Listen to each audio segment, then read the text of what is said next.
the performer which he mentioned, whom he mentioned, the opera singer, she was able to deliver her performance in the metaverse and her fans could see that. At the same time, there are some things which we humans uniquely possess. Feelings, emotions and compassion and all those other attributes which make us human. And after all, let's not forget, AI was also created by a human. And let's not take away the fact that AI is also the product of not just a straight line thinker, but someone, AI, or for that matter, you have that wonderful man, Alan Turing, who created the computer. Now, what was the nature of his thought? He was an outlier. Bill Gates is an outlier. Every one of these giants, tech giants, is an outlier in the sense that they were unique in their thought processes. So that is what defines us.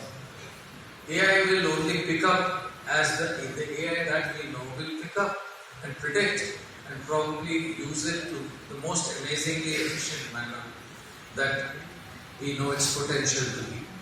Its processes are going to be faster, much faster than what we have experienced. Mr. Raghavendra mentioned that each time there has been a technological shift, humankind has been able to cope with it. And I completely agree with it. Humankind will cope with AI.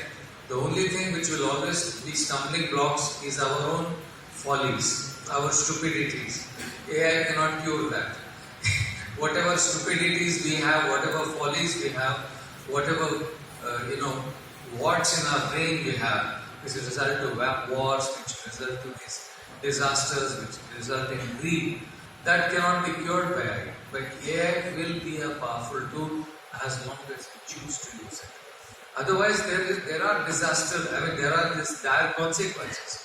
I remember in the early 2000s, when I'm sure Padmesh must have been just a 6-year-old, 7-year-old child, we had this wonderful trilogy called The Matrix trilogy.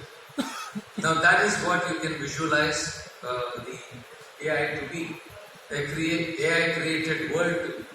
Well, it could be, but then I'm a pessimist. I don't think we will reach there because humankind will always produce someone who will be ahead of the curve. That's the peculiarity of the human brain, the genius of the human brain, because these outliers define our society. And I think all of us have confidence in that the essential creativity of the human mind, those poets who write those beautiful words which only AI will somehow aggregate, collect and churn out and come out with what we think is original.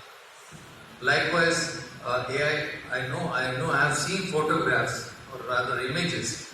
You write out what you want and you get the product, which is an amazing painting, a graphic painting. But the fact remains that Leonardo da Vinci or a Raja Verma's original products will always remain the same. It will have the same appeal. It's like, if I can liken it, in an older generation when McDonald's came to India or Burger King, people felt that this is not right, this is not our culture. Of course it's not. But at the same time, it did not drive away our dhabas, our aloo tikkis and our bhel puri. It continued to thrive and it will always remain. So I think we should not be fearful of AI, nor should we be alarmist. We should be alive to what it is capable of, alive to its limitations, and as Mr. Raghavendra said, conscious of what we can do with it. And it has to, in the end, right from the beginning, remain a tool and never a master. Thank you, and thank you for having me.